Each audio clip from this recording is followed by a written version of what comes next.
Welcome back, everyone, to Hearts of Iron for Kaiserreich. And I'm sure you know what I'm playing, because you can see it in the title, so I'm not even gonna say, hey look, I'm playing the Fengtian Clique. Of course I'm fucking playing the Fengtian Clique. Jesus Christ. It's obvious, brother. Anyway, so we're playing the Fengtian Clique. This is the first... It's been a long-ass time since I recorded Hearts of Iron 4, and this is the first... game I play in Kaiserreich since the release of La Resistance. So bear with me for a second as I get sort of acquainted. Now, why am I playing the Fengtian Clique? Because, I don't know, seeing like La Resistance, Les Spies, and all that stuff. Honestly, I like how the truck is called Min Sheng. Honestly, you know, the thing is that Fengtian government, you know, Zhang Zuolin over here is probably the sneakiest guy, XD. So, I don't know, I feel like the spy stuff works the best for him. As you can see, I'm just gonna call it the Zhang Society. We're gonna create the agency immediately. I'll probably not really get to do much with it, but no, well, that's fine. There we go. Preservation of the Xinhai revolution. High Chair class Weltkrieg cruiser hull. Oh, it's a torpedo cruiser. It's I mean, do you have a navy? I don't actually remember. You do have you got battleships? Got fucking fast battleships? Yeah, we've got cruisers. That's pretty sad. Okay, so I guess we're getting some convoys. Anyway, let's get right into it. We're gonna have some events at the beginning, very good, which allows us to explain a little bit of what's going on. I don't know everything about Fengtian government, so this is gonna be a learning experience for everyone. Right, so as the year 1936 dawns, Fengtian stands in the northeast as the final bastion of China's Republican dream. As with many things in China, however, the abstractions of this dream hide complex and often inconvenient truths. The Fengtian government of the Republic of China, observer rights from delegations, yeah, that's fine, we don't care. Contesting the Qing Empire's claim to legitimacy, maintains democracy only as a thin veneer, covering what has always been and perhaps always will be an authoritarian state. So this is because we are the heirs, record Mantetsu prophets. Mantetsu are just the Japanese, so that's nothing we need to explain, or, well, we're gonna explain it a little bit. It's relatively simple. Anyway, basically, we are the heirs to the Beiyang governments of the Republic of China, which basically go from 1912 all the way to 1927 in real life. Of course, in 1927 in Kaiserreich timeline, instead of the Northern Expedition succeeding, you have the Northern Expedition failing, and so the Qing are restored. Now, Beiyang just basically means this region. Alternatively, these governments are also called the Northern Warlords regimes, because they basically involved, like, you know, the political dominance of warlord groups from this general area. The main ones being the Zhili clique, which are still the ruling sort of faction within the Qing Empire. The Fengtian Clique, which was obviously us, and there was another one called the Anhui Clique, which in real life got destroyed fairly quickly, well, relatively early on.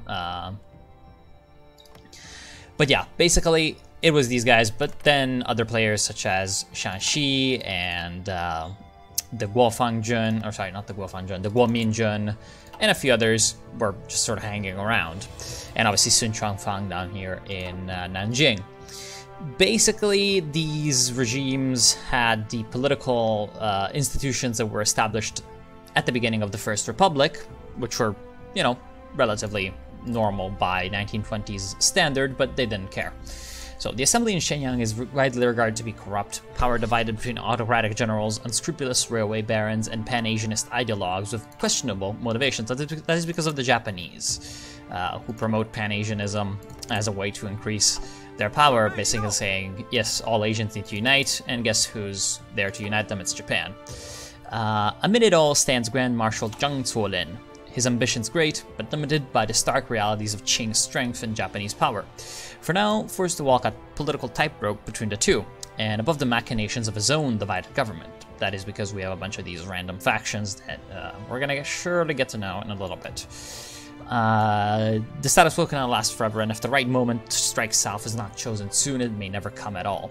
The staggering cost of the wars with the south and the severance of the economic ties left Fengtian reeling, and while past years have been spent rebuilding, there is much left to do. Likewise, the army has suffered from neglect and must be reorganized. The Japanese, their influence growing day by day, present both a dire threat and an opportunity. The waters ahead are treacherous, and it will take truly a great helmsman to steer the ship of the state to not only survival, but also towards the reclamation of all of China. Now, basically, you can see that the Qing, who are much bigger than us, actually have a similar amount of industry as we do, and also the League of Eight Provinces, which is even bigger, does not have that much more industry than we do. Now, this is because Manchuria, in and of itself, let's actually brief me on the special mechanics. Manchuria in and of itself is, at this moment in history, basically the most industrialized region in China because of the proximity to Japan and its also sort of abundance of things like coal, and a few other natural resources that are relatively useful, like iron ore for industrialization. And also for the accessibility of river transport through this thing here. And basically, it was getting migration from a bunch of other Chinese provinces, especially Hebei and Shandong. And basically, Manchus in Manchuria were already a minority. Like, Manchus themselves, like ethnic Manchu people, only basically lived like here-ish at the extreme border. Another minority were the Koreans that were over here, that were sort of running away from Japanese colonialism, only to run into a territory that was pretty heavily influenced by Japan itself. Anyway, the Fengtian government is unstable, pressured from without and within. Ultimately, a fusion of elements that would be contradictory that would be contradictory were it not for their shared goals. The parties, more accurately termed factions, exercise their grip through dominance of the country's institutions instead of mass appeal. As such, popularity of parties should be taken to represent their power, control being determined not only by the popular policies of ministers, but by choices, focuses, events that diminish or increase their power. So this is basically how I view Hearts of Iron 4 ideologies regardless, so that's fine. The Concordia Association are the Japanese. Now, the market liberals are the Concordia Association, the Xiehehui,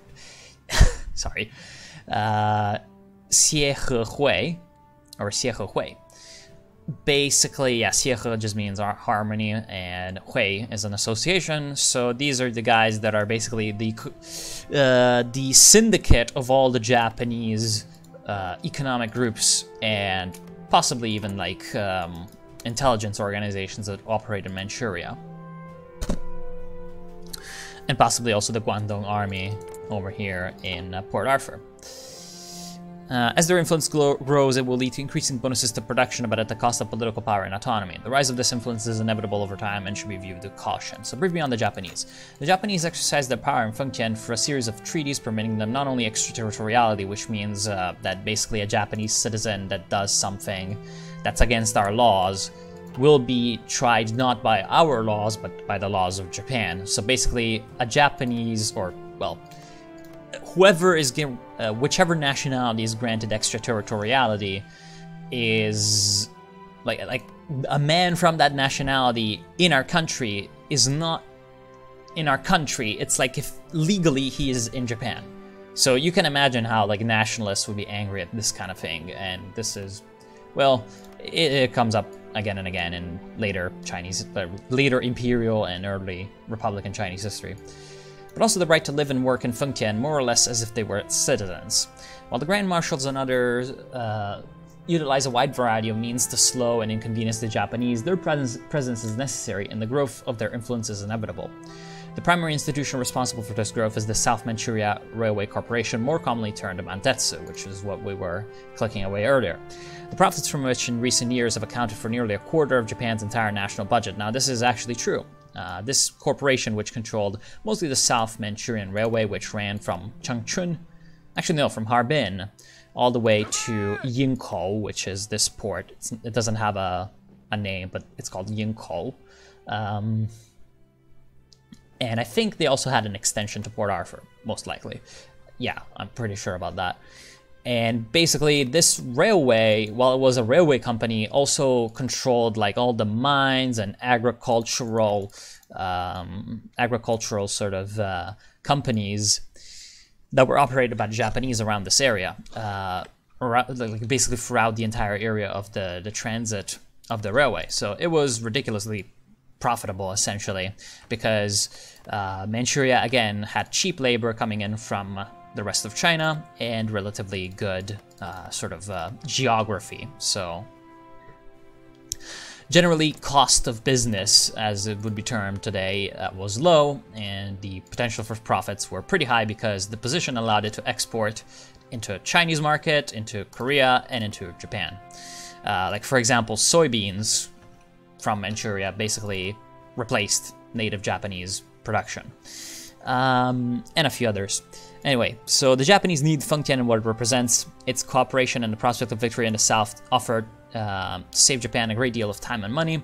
The result is a tenuous balance, and the Japanese, looking for ever more profit and power, but are well aware that pushing too hard will place Zhang Zuolin in a politically untenable position and thus bring their careful efforts to naught. Now, in real life, this essentially in the end led to Zhang Zuolin being assassinated by the Japanese after he was deemed to be politically sort of not strong enough to convey Japanese influence anymore. And he was replaced by his son, Zhang Zuolin. I'm not even sure if we even have him anywhere. Oh, there he is. He's actually a substance abuser. Zhang Zuolin named the young marshal and Zhang Zuolin the old marshal. And basically, Xueliang sort of unexpectedly became a little bit anti-Japanese, and so eventually they just invaded Manchuria and set up Manchukuo, which is what is the situation in Manchuria in 1946 in real life. So far, Zhang has promoted a patchwork policy, promotion of Pan-Asian brotherhood with Japan, only to intentionally replace with repudiations of Japanese initiatives that push too far, and consistent private efforts to lessen Japanese influence. How to proceed will be your choice, but caution is advised. So brief me on special mechanics. Okay, unstable. Popularity. Oh no, okay, that's just that. And brief me on politics. So we have 4 political factions: the Recovery League, a loose association of fallen generals, governors, bureaucrats, and politicians without any strong ideological affiliation, most of whom find themselves in Fengtian because there are a few other places where they might hold any semblance of power. So basically, these are the guys that got pushed out of North China by the Germans when they set up the Qing, essentially. And so they're here mostly just because of enemy of my enemy, really. Okay, the Zhang Clique, basically those are the Zhang loyalists. While making pretenses to democracy, Zhang's supporters are not committed to Republican ideals and promote them only for their utility. So these are the people that generally we want to have strengthened, because that's us. The Communications Clique, the sole politically coherent faction to emerge from the former Beiyang government. The Communications Clique are a collection of railroad and telegraph barons, primarily self-interested, but locked in confrontation with Mantetsu and Concordia Associations over the country's infrastructure. That's because they're in similar business areas, and so they're not happy. Okay. So they're led by a guy called Yang Shi. And yeah, okay, so they're the conservative guys. Then we have the Recovery League being the authoritarians, the Imperial Han Society. And then the Concordia, which are the Japanese. All right, onward. So there we go. That's basically our setup. We have to juggle these factions. And what I intend to do actually with this game is get as much out of the Japanese as early as possible. Because I'm not sure if that's gonna... I'm sorry. I'm not sure if this is gonna be possible. But,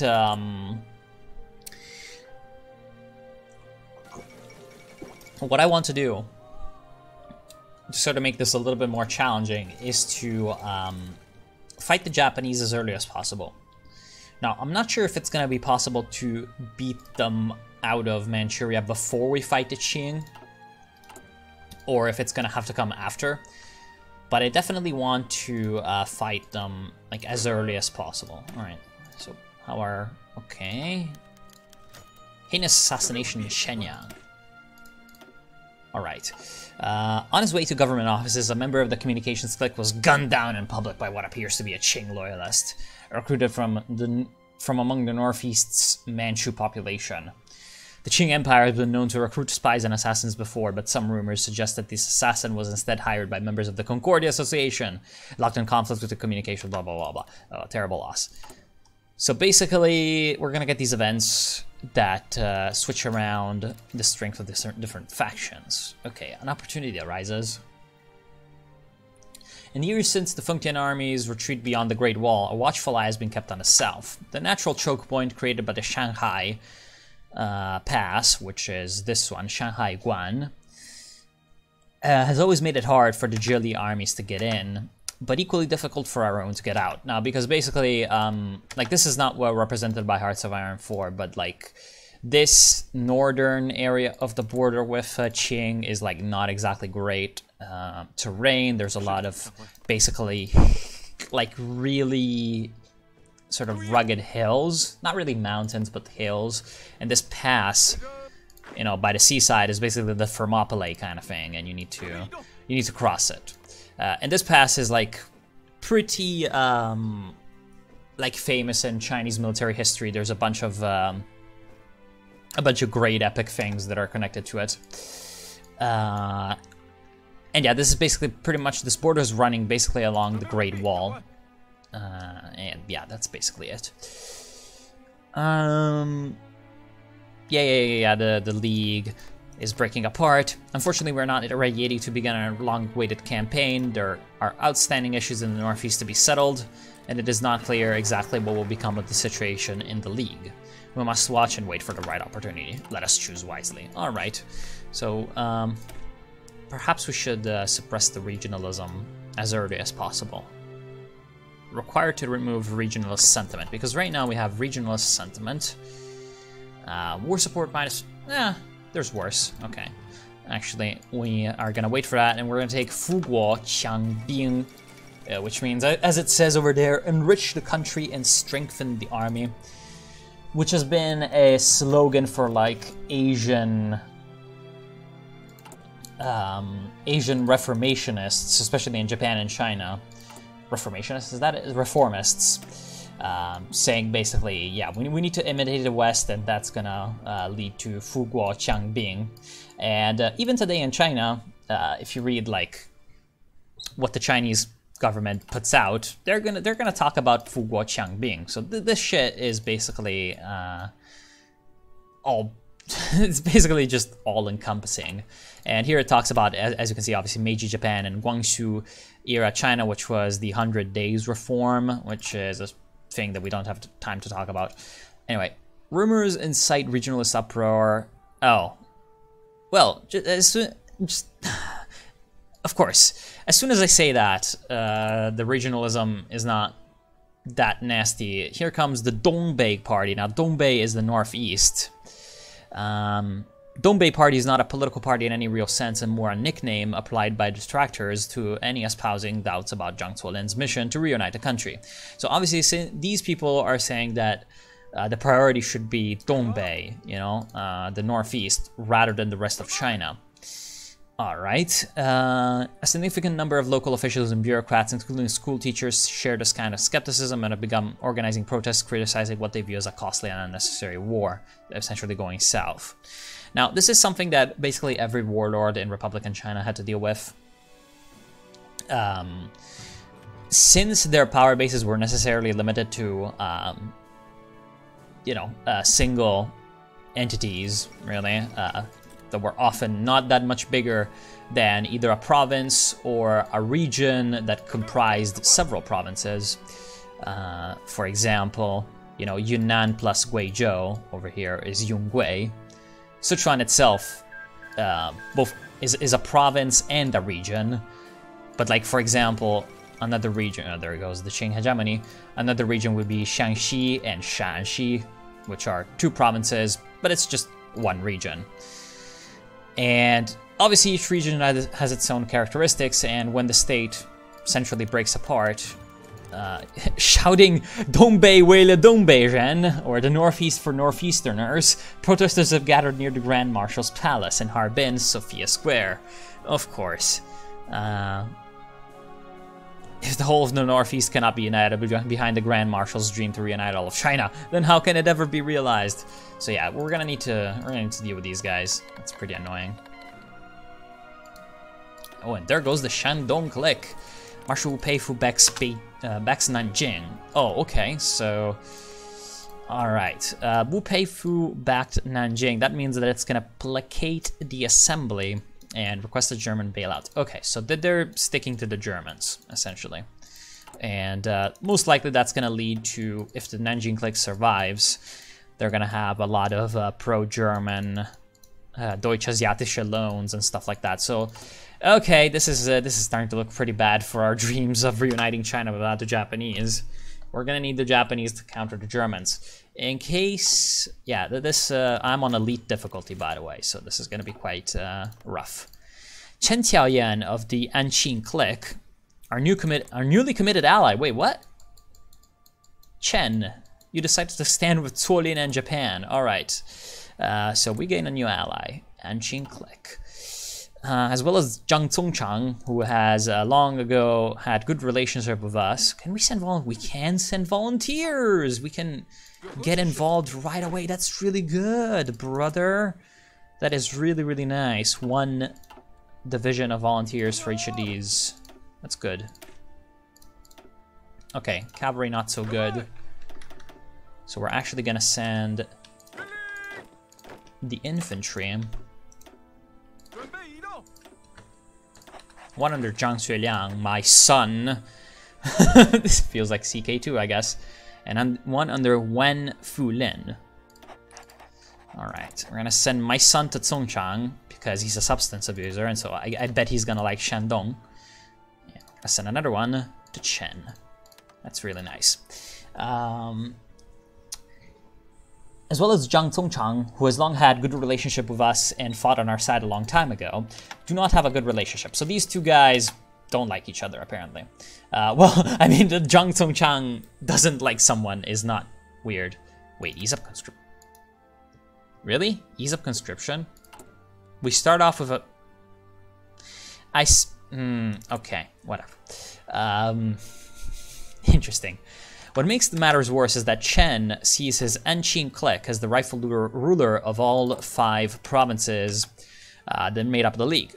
Zhang seeks to enter the conflict as well, but most likely will not be satisfied if he is left with nothing, which is bound to happen if Chen insists on controlling all of the 5 provinces.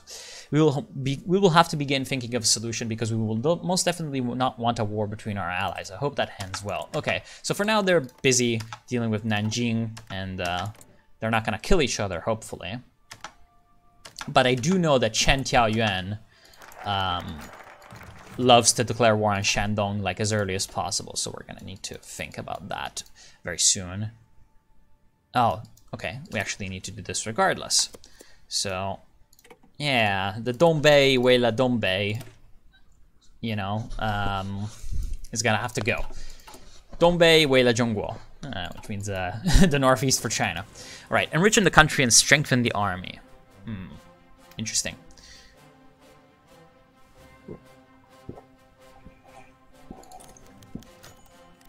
Oh, okay. So I'm gonna end the episode right here, and next time we're gonna we are going turn to the previous event. Okay, we are gonna explain what this is and just click one of these 2 things and get on fighting the Nanjing Clique. So yeah, thank you all for watching. Hope you've enjoyed. I'll see you soon and have a good day.